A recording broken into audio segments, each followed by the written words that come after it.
चलिए शुरुआत करेंगे बुलेटिन की। सबसे पहले बड़ी खबर, गुजरात चुनाव के लिए भाजपा की दूसरी लिस्ट जारी। भाजपा ने 6 उम्मीदवारों की लिस्ट जारी की है। धोराजी से महेंद्र भाई पाडलिया को टिकट दिया है, तो खंभालिया से मुलू भाई बेरा को टिकट दिया गया है। आपको बताएं कि भावनगर पूर्व से सेजल पांड्या को टिकट दिया है। भारतीय जनता पार्टी ने दूसरी सूची जारी कर दी है गुजरात चुनाव के लिए। जो मुख्य नाम है वो हम आपको बता दें कि भावनगर पूर्व से सेजल पांड्या को भारतीय जनता पार्टी ने टिकट दिया। भाजपा ने 6 उम्मीदवारों की लिस्ट जारी की है। धोराजी से महेंद्र भाई पाडलिया को टिकट मिला है और साथ ही साथ खंभालिया से मुलू भाई बेरा को टिकट मिला है। तो रणनीति के तहत भाजपा ने एक और सूची जारी कर दी है। हालांकि काफी मंथन किया गया था इन सूची को लेकर, और इससे पहले भारतीय जनता पार्टी एक सूची जारी कर चुकी है प्रत्याशियों की। अब दूसरी सूची भारतीय जनता पार्टी ने जारी की है। दरअसल इस सूची में 6 नाम शामिल हैं। 6 नामों की सूची आपको बताएं कि भारतीय जनता पार्टी ने गुजरात चुनाव के लिए दूसरी सूची जारी कर दी है। तो काफी सोच विचार और रणनीति के साथ भारतीय जनता पार्टी ने सूची दूसरी भी जारी कर दी है, और अलग रणनीति के तहत, क्योंकि भारतीय जनता पार्टी ने इससे पहले 160 प्रत्याशियों की सूची जारी की थी और 38 विधायकों का टिकट कटा था पहली सूची में, और अब दूसरी सूची जारी की गई है भारतीय जनता पार्टी की तरफ से। और दूसरी सूची में जो नाम है, मुख्यतः आपको बताएं कि भावनगर पूर्व से सेजल पांड्या को टिकट मिला है, और इसके अलावा कुछ और नाम आपको बताएं कि भाजपा ने जिन 6 उम्मीदवारों की लिस्ट ये जारी की है, उसमें से धोराजी से महेंद्र भाई पाडलिया को टिकट दिया है, क्योंकि तो इस बार काफी संख्या में टिकट भी काटे गए हैं और नए उम्मीदवारों पर दाव लगाया गया है। हालांकि हर बार भाजपा की रणनीति रहती है, ये कोई पहली बार नहीं है। हर बार हम देखते हैं कि भारतीय जनता पार्टी की तरफ से बड़ी संख्या में टिकट भी काटे जाते हैं। अब जब टिकट कटते हैं तो गुटबाजी का डर भी रहता है। अब गुटबाजी से कैसे निपटा जाएगा, उसके लिए भी रणनीति अलग से बनाई जाती है, क्योंकि अपने अपने समर्थकों के साथ कई बार नाराजगी जताते हुए कई बार हमने देखा कि जिनके टिकट कटते हैं वो नाराजगी जाहिर करते हैं, और ऐसे में गुटबाजी कई बार हावी भी हो जाती है। उससे निपटने के लिए भी रणनीति तैयार की ही गई होगी, जाहिर सी बात है। अब दूसरी सूची पर नजर आप डालिए तो 6 नाम इस सूची में हैं। इससे पहले 160 प्रत्याशियों की पहली सूची भारतीय जनता पार्टी जारी कर चुकी है, और उसमें 38 प्रत्याशियों के टिकट, 38 जो सिटिंग एमएलए उनके टिकट कट चुके हैं।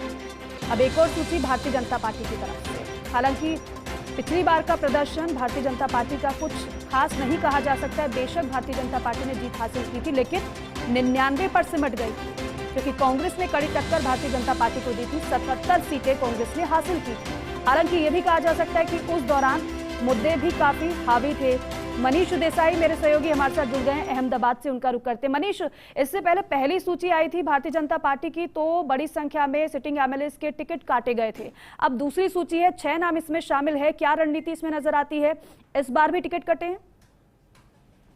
देखिए, 6 लोगों की सूची जारी की है दूसरे दौर में जो नाम आए हैं, जिनका चुनाव पहले दौर में होना था। ऐसे 6 उम्मीदवारों की घोषणा होने बाकी थी, और 14 तारीख आखिरी तारीख है उम्मीदवार के लिए नामांकन भरने की।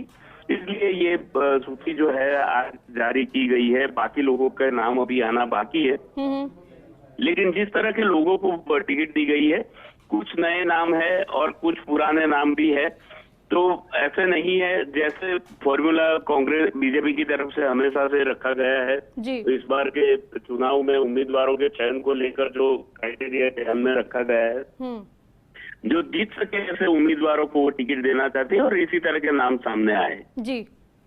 यानी कि कुल मिलाकर जिताऊ कैंडिडेट्स पर दाव लगाया गया है, मनीष आप ये कह रहे हैं। इसके अलावा क्योंकि अभी भी उम्मीदवारों के नाम की घोषणा होना बाकी है, उसको लेकर भी मंथन चल रहा है मनीष?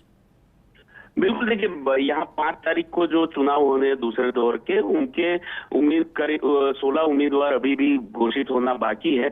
पर ये 6 के नाम आज घोषित हो गए और उम्मीद यही की जा रही है कि जो 16 जीतने वाले लोग होंगे, ऐसे उम्मीदवारों को ही टिकट दी जाएगी। जी मनीष, ये जो जिस सीट से इन 6 प्रत्याशियों को उतारा गया है, इसका जरा ये भी जानना चाहेंगे कि इस पर और भी क्या दावेदारी थी, और अगर दावेदारी थी किसको टिकट नहीं मिला है और किसको टिकट मिला है, कोई चौंकाने वाला नाम? आप अपना क्वेश्चन रिपीट। जी मनीष, ये जो 6 प्रत्याशियों के नाम का ऐलान भारतीय जनता पार्टी ने किया है, दूसरी सूची में इन अगर सीटों की बात करें तो इस पर दावेदारी और भी थी, या फिर कोई इन सीटों पर कोई चौंकाने वाला नाम सामने आए हो जो आप बताना चाहें? देखिए, अभी तक तो जो नाम सामने आए हैं इसमें मुड़ू बेरा, टेलीबेन ओडेदरा, महेंद्र पालड़िया, ये सारे पुराने लोग हैं। भावनगर पूर्व से सेजल पंड्या का नाम जो है वो नया है, लेकिन वो महिला है और उनके नाम के आगे कोई ऐसा बड़ा चेहरा था नहीं जिसको टिकट दी जाए।